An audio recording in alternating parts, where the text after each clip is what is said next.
Vamos hoy a continuar con el capítulo 13 de Mateo, pero les pido que podamos poner mucha atención. Vamos a estar saltando entre varios versículos también. Vamos al día de hoy leer en el capítulo 13 7 parábolas, las cuales tienen que ver con la forma en la que recibimos la palabra, pero también el fruto que producen. Entonces, ahorita van a ver por qué les digo que pongamos demasiada atención. Mateo capítulo 13. Aquel día salió Jesús de la casa y se sentó junto al mar, y se le juntó mucha gente. Y entrando él en la barca se sentó, y toda la gente estaba en la playa, y les habló muchas cosas por parábolas, diciendo: he aquí el sembrador salió a sembrar, y mientras sembraba, parte de la semilla cayó junto al camino, y vinieron las aves y la comieron. Parte cayó en pedregales, donde no había mucha tierra, y brotó pronto, porque no tenía profundidad la tierra. Pero salido el sol se quemó, y porque no tenía raíz se secó, y parte se cayó entre espinos, y los espinos crecieron y la ahogaron. Pero parte cayó en buena tierra, y dio fruto, cuál a 100, cuál a 60, y cuál a 30 por uno. El que tiene oídos para oír, oiga. Entonces, acercándose los discípulos, le dijeron: ¿por qué les hablas por parábolas? Él respondiendo les dijo: porque a vosotros os es dado saber los misterios del reino de los cielos, mas a ellos no les es dado. Porque a cualquiera que tiene se le dará, y tendrá más. Pero al que no tiene, aún lo que tiene le será quitado. Por eso les habló por parábolas, porque viendo no ven, y oyendo no oyen, ni entienden. De manera que se cumple en ellos la profecía de Isaías, que dijo: de oídos oiréis y no entenderéis, y viendo veréis y no percibiréis. Porque el corazón de este pueblo se ha engrosado, y con los oídos oyen pesadamente, y se han cerrado sus ojos, para que no vean con los ojos, y oigan con los oídos, y con el corazón entiendan y se conviertan, y yo los sane. Pero bienaventurados vuestros ojos, porque ven, y vuestros oídos, porque oyen. Padre, te queremos rogar que el día de hoy tú nos des sabiduría, nos des entendimiento, y que esta palabra que vamos a leer pueda confrontar aquellas áreas de nuestra vida, de nuestro corazón, que no están caminando, Padre. Y ayúdanos a disponer nuestro corazón, nuestro entendimiento, nuestro cuerpo a lo que tú tienes para nosotros. Bendito eres. Amén. Vamos a iniciar vamos a Tito capítulo 3. En la semana, pasa seguido esto, ¿no? Pero en la semana se me hizo muy interesante cómo, los que nos pudieran acompañar entre semana, casi todos los temas, y son libros diferentes, tuvieron que ver con esta parte, con el fruto. Ahora, cuando llegamos al capítulo Tito, esto fue lo que estuvimos viendo en Atlisco y también en el estudio de Soldiers. Capítulo 3 nos describe lo siguiente. Primero habla acerca del sometimiento a las autoridades como un fruto. Cuando lees un poquito más adelante, nos dice: ustedes tengan un espíritu de mansedumbre. Y decimos: bueno, ¿pero por qué? Seguimos leyendo, llegamos al versículo 3. ¿Alguien me podría ayudar a leer el versículo 3? Entonces, describe lo siguiente. Hay personas que están viviendo en pecado, que no han recibido a Cristo Jesús, y dice: ustedes también en otro tiempo eran esto. Y describe una serie de problemas, de pecados, y empezamos a hablar un poquito de esto la semana pasada, diciendo: vivimos rodeados de pecadores. Nosotros hemos sido perdonados, no practicamos el pecado, pero la palabra dice que pecamos. Y hablamos y decimos: no tendríamos por qué sorprendernos que dentro de nosotros llegáramos a encontrar pecado. ¿Qué es lo que tenemos que hacer? Confrontarlo. Se habla, se busca el arrepentimiento y continuamos. Estábamos hablando de eso. Pero dice: ustedes también en otro tiempo eran esto. Entonces describe la condición de pecado, lo que nosotros éramos, lo que pide de nosotros como fruto, como personas maduras, y arriba define otro fruto. Ahora, no se pierdan. Después del 3, obviamente sigue, ¿qué número? El 4, perfecto. Vamos bien, no nos hemos dormido. En el versículo 4, lo que nos describe es lo siguiente: pero cuando se manifestó, ¿qué? Entonces describe que estas personas que estaban batallando con todo este pecado en su interior, pudieron ser transformadas y dejar eso atrás cuando se manifestó la bondad del Señor, que es la salvación. Entonces nosotros vamos a estar batallando con el pecado, con los que nos rodean, con nosotros mismos, hasta el momento en el que accedemos a Cristo Jesús a través de la fe, somos perdonados, nos da el Espíritu Santo y siguen unas palabras importantes. Entonces, vamos a seguir siendo esclavos del pecado y esclavos del mundo y esclavos de nuestra vida pasada hasta que lleguemos a la conversión. ¿Quieres dejar de batallar esto? Si tú nunca has recibido a Cristo Jesús, esta es la forma. No es la iglesia, no es un pastor, no es un movimiento, no es una denominación, es Cristo Jesús. Le entregas tu vida a Cristo Jesús y entonces Él hace una obra. ¿Cuál obra? Nos describe aquí. Si seguimos leyendo el versículo 4, nos dice: se manifestó la bondad de Dios, nuestro Salvador, y su amor para con los hombres. Nos salvó, nuevo nacimiento, no por obras de justicia que nosotros hubiéramos hecho, sino por su misericordia. Y nos describe lo siguiente: por el lavamiento de la regeneración y por la renovación del Espíritu Santo. La semana pasada que estábamos leyendo capítulo 12 leíamos acerca de esto, que muchos el día de hoy quieren presentar a hombres reformados que se ven bien en lo exterior, pero no regenerados. Y eso no funciona así. Ahora, aquí nos vuelve a repetir lo mismo y nos recuerda lo siguiente: la regeneración. ¿Cómo es que sucede la regeneración? Es este proceso de santificación. Pongamos atención. La regeneración, Jesucristo hablando con sus discípulos les dice lo siguiente. Llegan cuando van a tomar la última cena y les empieza a lavar los pies. Pedro dice no. Jesucristo le dice: si no dejas que te lave, no tienes parte conmigo. Entonces le dice: lávame todo.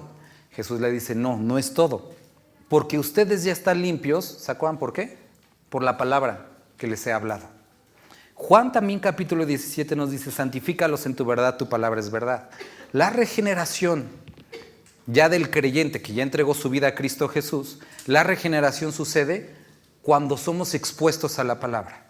Las personas que han nacido de nuevo necesitan ser expuestos a la palabra y eso produce un cambio. La fe viene por el oír y el oír la palabra de Dios. Es aumentada nuestra fe, somos regenerados.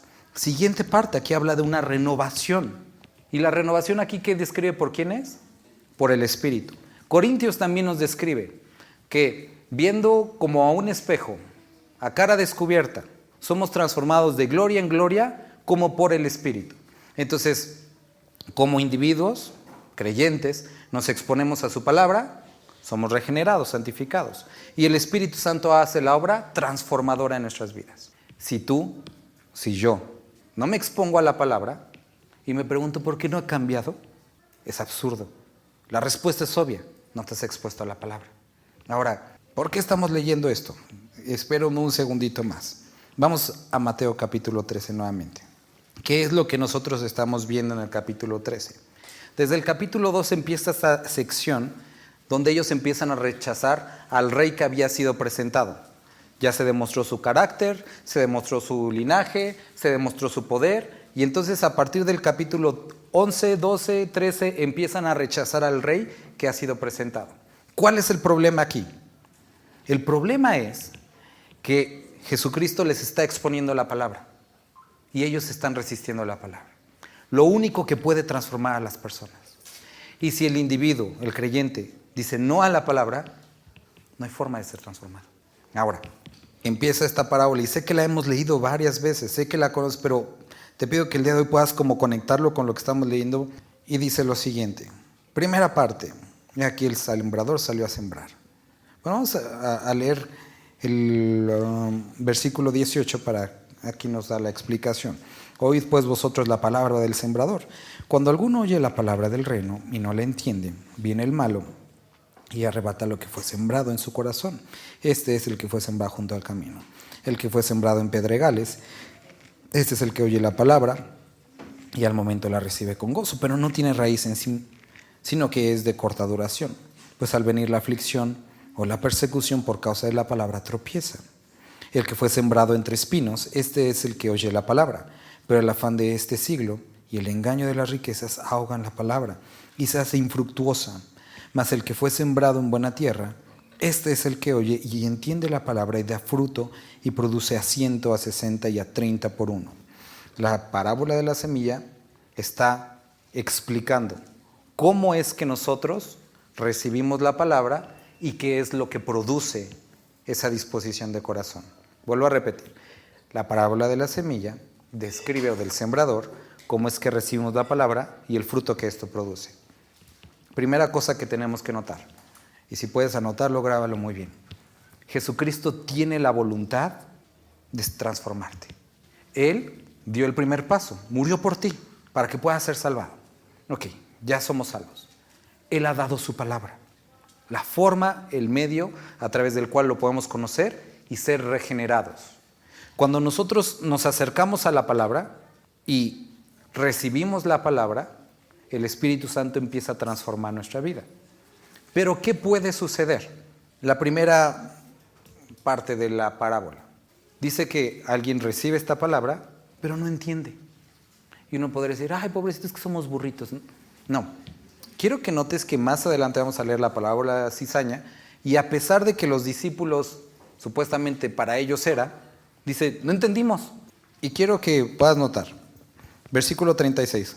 Entonces, despedida la gente, entró Jesús en la casa y acercándose a él sus discípulos, le dijeron, ¿qué le dijeron? No entendieron. ¿Pero eso fue un impedimento? No. Se acercaron a Jesucristo y preguntaron, ¿qué significa esto? Queridos hermanos, tú eres salvo, has entregado tu vida a Cristo Jesús. La regeneración, ya sabemos, se produce por la palabra y la obra del Espíritu Santo. Pero si el día de hoy, como algunos, que espero que no, pero como algunos están aquí sentados pero desconectados, no vas a entender nada. Y eso no es mi responsabilidad ni es mi problema, no es problema de Dios. Tú no has puesto una disposición para buscar y entender la palabra. No es falta de capacidad, porque nosotros también leemos en la Biblia que dice, al que esté falto de sabiduría, pídala. ¿Qué quiere decir esto? Si tú estás leyendo y no estás entendiendo, está bien, pero necesitas decir, Dios, ¿de qué se trata esto? Quiero entender, quiero conocerte más, y Dios va a hablar a tu corazón. Pero si tú te quedas ahí, más adelante, bueno, ahorita ya leímos esta parte de la profecía de Isaías, pero más adelante vuelvo a repetir, el problema con el pueblo de Dios es que su corazón se había endurecido para no escuchar la palabra. Se habían hecho tardos para escuchar, duros en su corazón y perezosos. Y muchos piensan, o llegamos a pensar, que el hecho de sentarte aquí es suficiente. No se trata de asistencia, queridos hermanos. No se trata ni siquiera de que me estés viendo, porque a veces lo noto. O sea, los estoy viendo a todos, sé quiénes se duermen habitualmente y sé quiénes cuando sus ojos se pierden ya se me fueron. O sea, los veo. Y a veces para mí llega a ser frustrante. Sé que mi tono de voz no es el más adecuado, pero llega a ser frustrante que son cosas importantes y los veo perdidos o los veo desinteresados. Y el problema de esto es que puedes venir aquí, puede parecer que estás escuchando, pero no va a producir fruto. Y puedes decir, no, pastor, supuestamente la Biblia dice que la palabra de Dios no vuelve vacía. Por supuesto, pero aquella que es recibida. Y si tú no recibes la palabra, no la estás entendiendo, ¿qué fruto va a producir?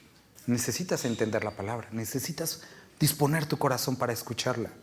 Porque si no, aquí usa la imagen de las aves, y aquí la explicación dice que si el enemigo arrebata esta palabra y pues no produce fruto.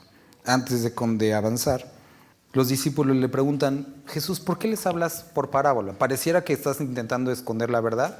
No es lo que dicen. Las parábolas eran algo común en esa época. Era una forma de expresar verdades, de una forma más accesible.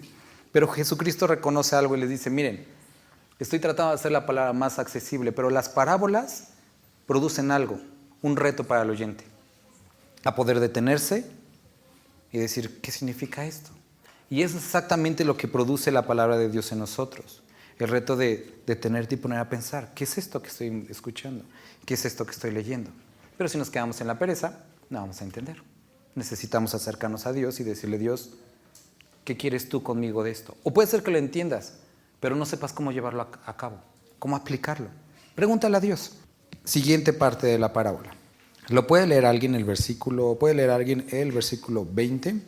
Tengo unas plantitas en casa, no sé ni cómo se llaman, pero son moraditas. Pero sucedió algo bien curioso porque las compramos y estaban muy bonitas, es como una enredadera, cuelga, y la teníamos en la cocina y le pusimos abono, la pusimos en una macetita y se veía bien así colgando, pero notamos que de arriba estaba completamente seca.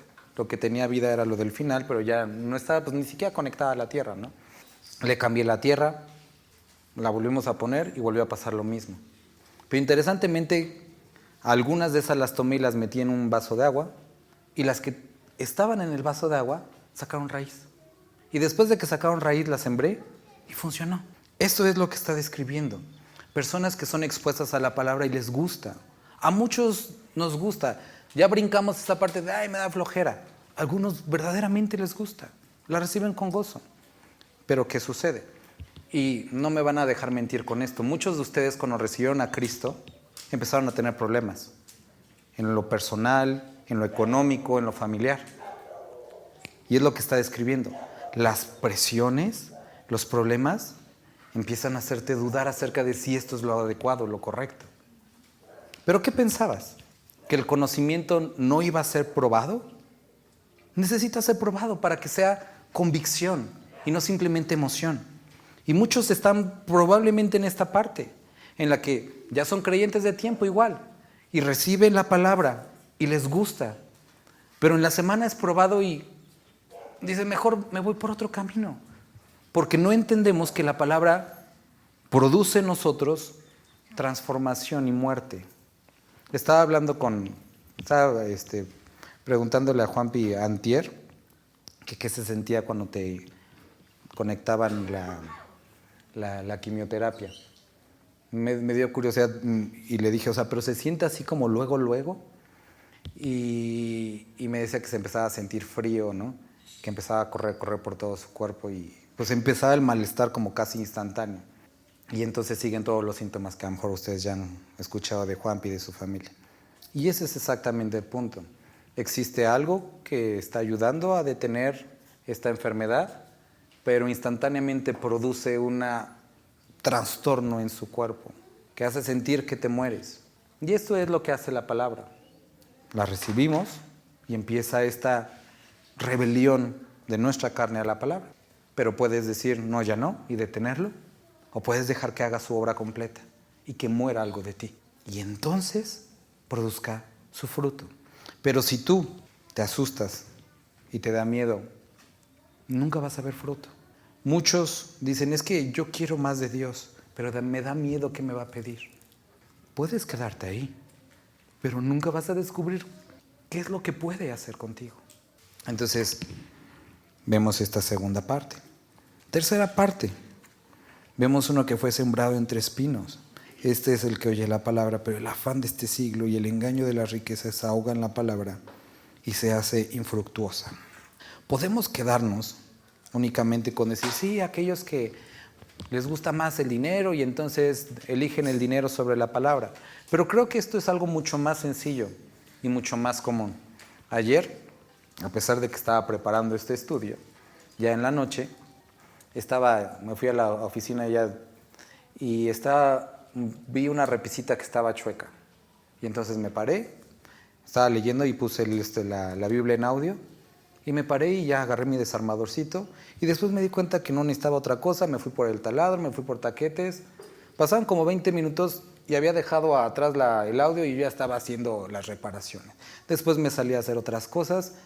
Y después como de una hora dije, no, mejor voy a parar el estudio y estudio más al ratito. Y en ese momento entendí lo simple que puede ser esto. Cuando nosotros ponemos cualquier otra cosa antes que la prioridad de la palabra. ¿Quiere decir esto que no podemos hacer nada en la vida más que leer la Biblia? No, pero las cosas tienen su justo tiempo y su orden. En mi caso tenía que estudiar para el estudio de hoy y que me pusiera a arreglar una repisa no era relevante. Y muchas veces podemos hacer cosas como estas, en las que tenemos que decidir. La Biblia, la palabra de Dios, tiene un efecto eterno, pero yo estoy buscando algo más pronto. y entonces busco las riquezas de este mundo. O dejarlo de este mundo por lo eterno. Ahora, versículo 23, ¿lo puede leer alguien? Podremos decir, bueno, ¿y qué pasa si no doy fruto? ¿Qué tan malo puede ser no dar fruto? Vamos al versículo 24, les refirió otra parábola diciendo, el reino de los cielos es semejante a un hombre que sembró buena semilla en su campo.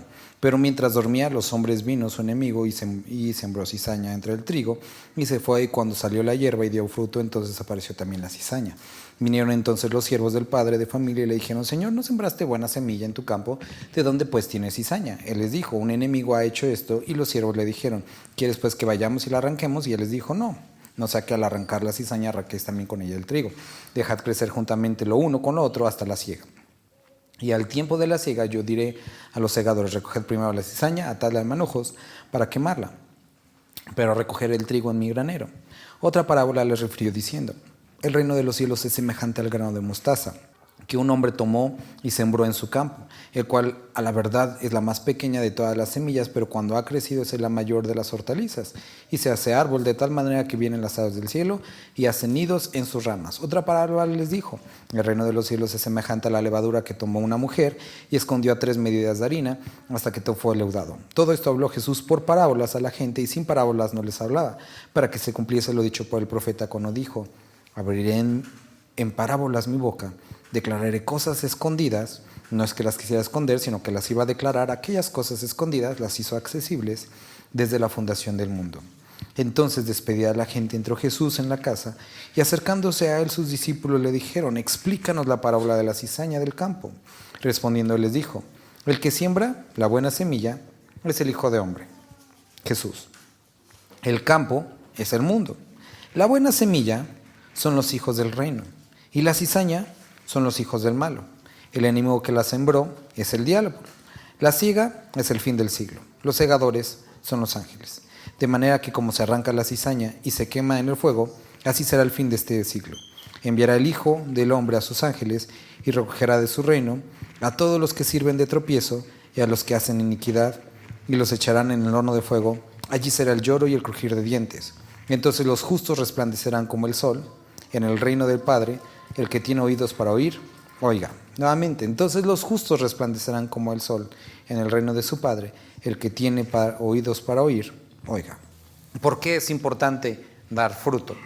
Quiero que noten que lo que está describiendo aquí es que así como en la iglesia hay verdaderos creyentes, también hay personas que no son creyentes.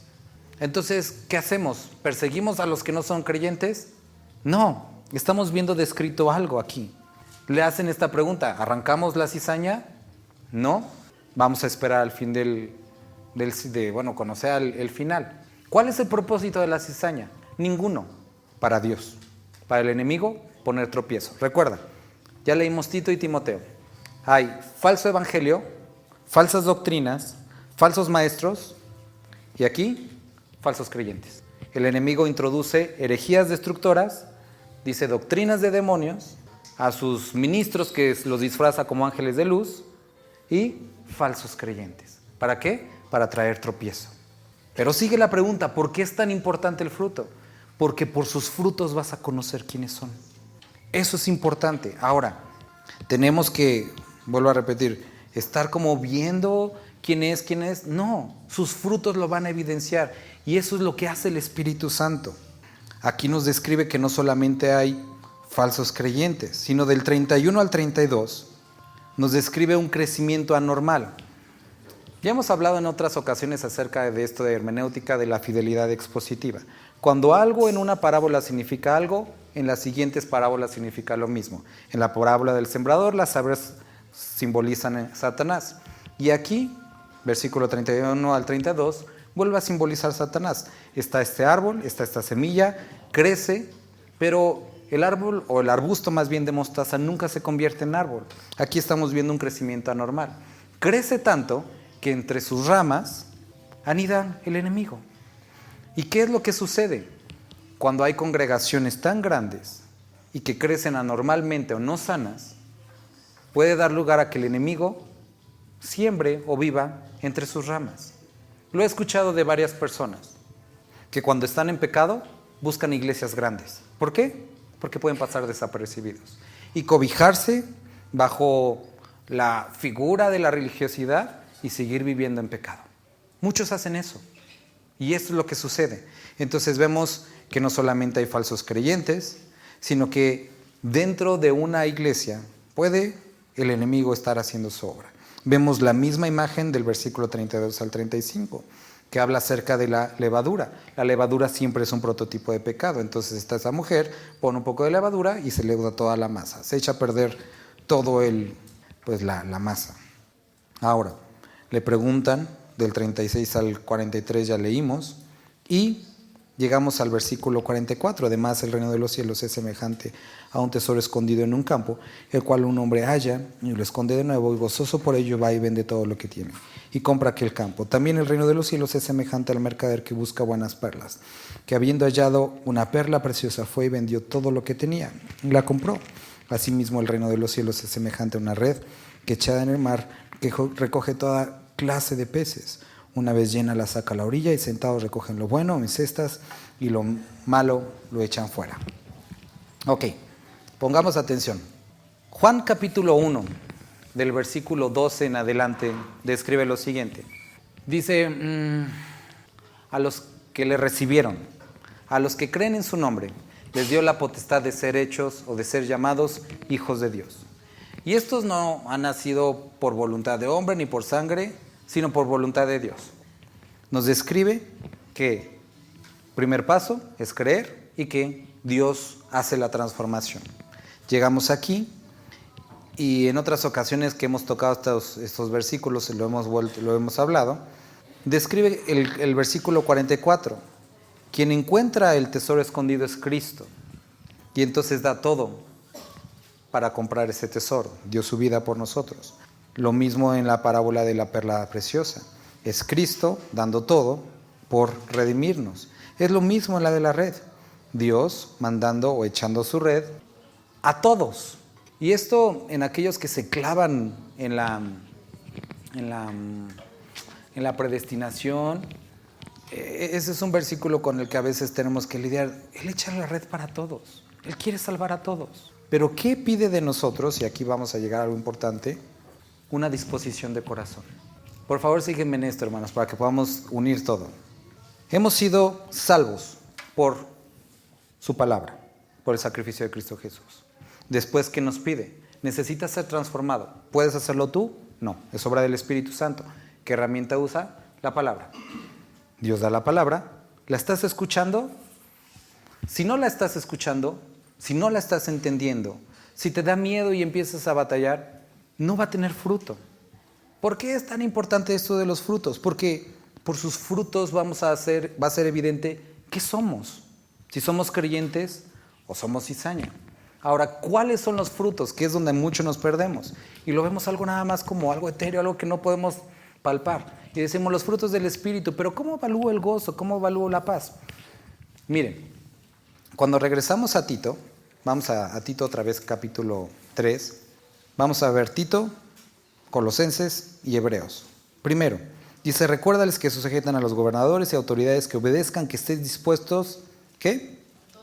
A toda buena obra. Primera cosa que nos dice, estas buenas obras, estos frutos, tiene que haber una disposición de nuestro corazón.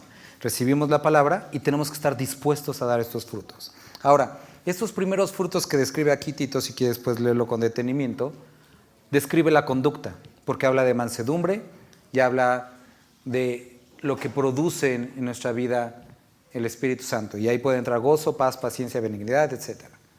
Siguiente fruto que describe más adelante es el fruto del servicio. Dice, pero cuando se manifestó la bondad de Dios, nuestro Salvador, y nos amó para con los hombres, nos salvó no por obras de justicia que nosotros hubiéramos hecho, sino por su misericordia, por el lavamiento de la regeneración, por la renovación del Espíritu, el cual derramó en nosotros abundantemente por Jesucristo nuestro Salvador, para que justificados por su gracia, viniésemos a ser herederos conforme a la esperanza de la vida eterna.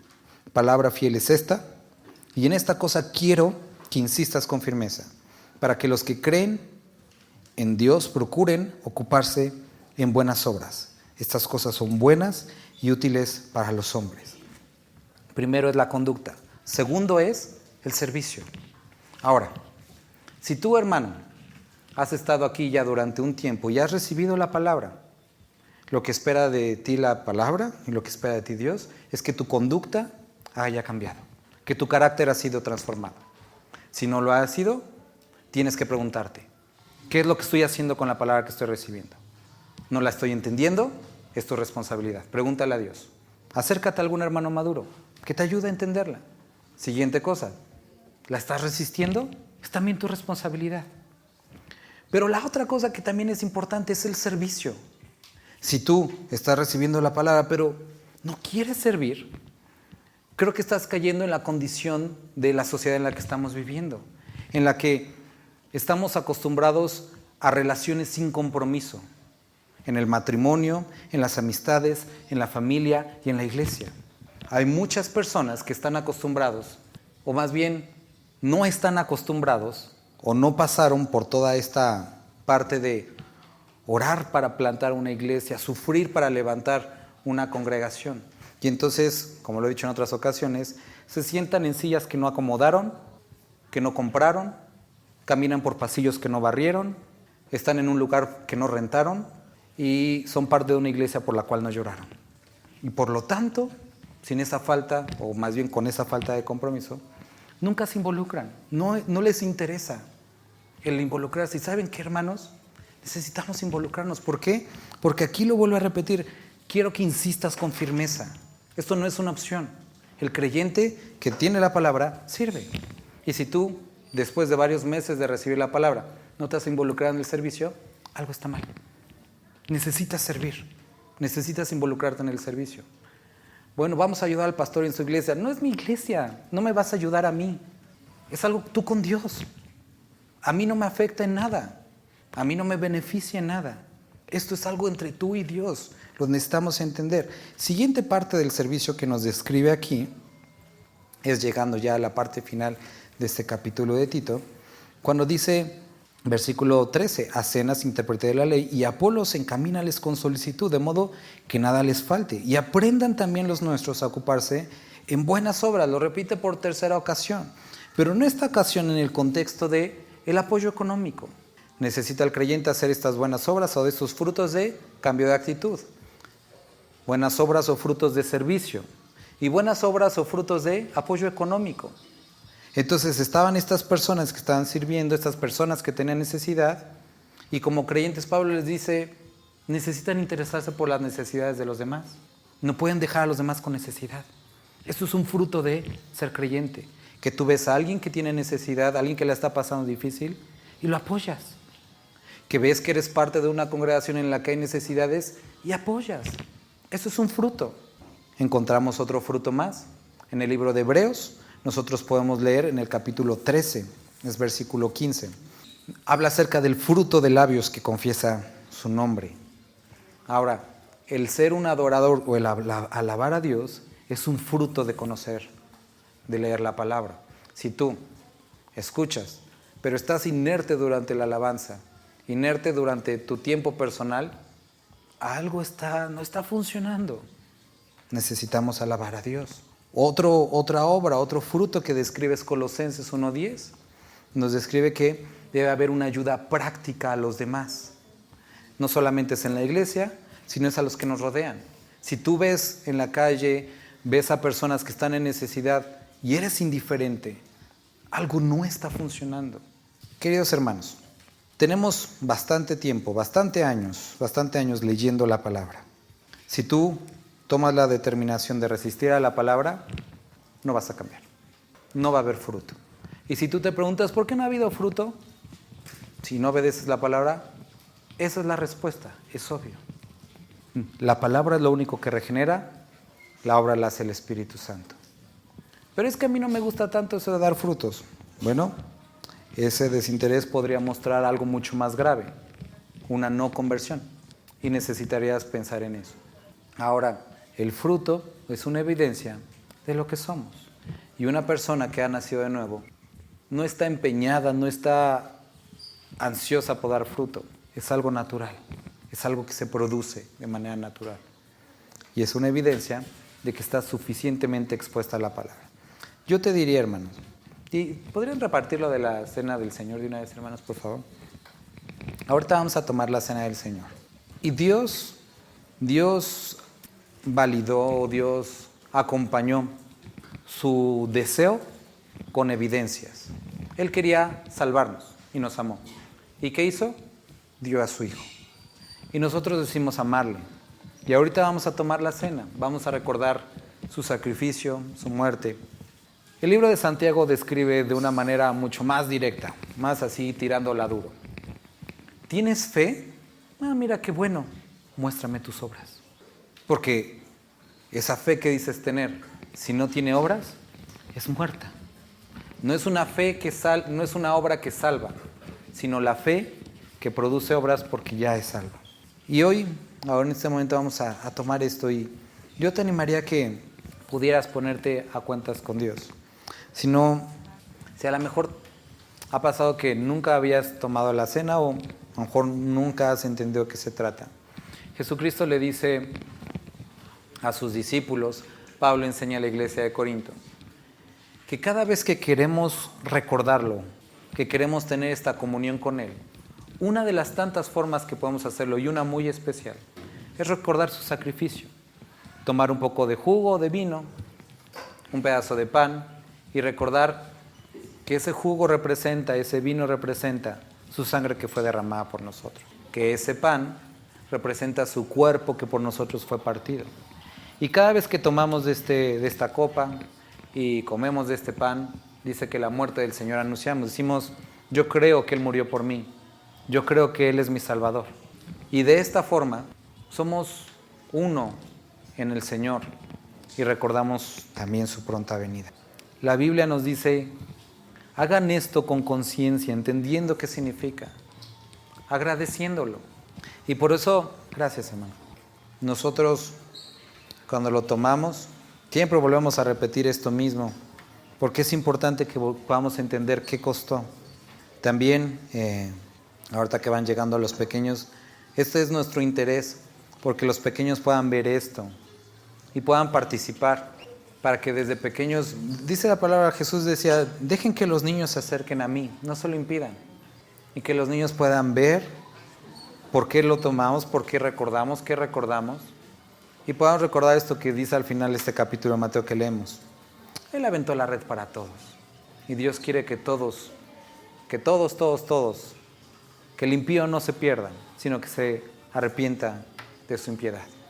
Y gracias a Él, hoy somos salvos. Vamos a orar y vamos a tomar un tiempo para ponernos a cuentas. Si hay algo en lo que necesitas pedir perdón, si hay algo en lo que tú no has recibido la palabra, te has endurecido por ella, creo que es un buen momento. Vamos a orar. Padre, te agradecemos porque tú nos recuerdas una vez más que necesitamos ser hacedores de la palabra y no tan solo oidores. Que necesitamos diligentemente buscarte, no de una manera incrédula o con condenación, sino sabiendo que tú eres amplio para perdonar, que has tenido la voluntad de salvarnos y transformarnos. Padre, queremos pedirte perdón en todas aquellas áreas en las que te hemos fallado, Señor. Queremos rogarte que tú transformes nuestras vidas y que la palabra que leímos el día de hoy pueda traer fruto. Te ruego por mis hermanos y hermanas que podamos estar abiertos, meditando lo que has hablado, y que podamos buscar, caminar en esos frutos, en esas buenas obras que tú preparaste para nosotros. Padre, si hubiera alguno que no ha entregado su vida a ti, Padre, convéncelo, derrama de tu presencia sobre su vida, de tal forma que pueda proceder al arrepentimiento. Y queremos agradecerte por la misericordia y el amor que nos has ofrecido, y porque has pagado por nuestros pecados, una vez, por todos y para siempre. Y gracias a ti es que hoy podemos presentarnos delante del Padre, justificados por tu gracia, por tu misericordia y por tu amor. Te bendecimos. Amén. Vamos a participar, hermanos. Padre, gracias te damos por este tiempo. Gracias te damos por la oportunidad de leer tu palabra. Gracias por la oportunidad de alabarte, Señor. Rogamos que tú sigas haciendo una obra en nuestros corazones. Amén.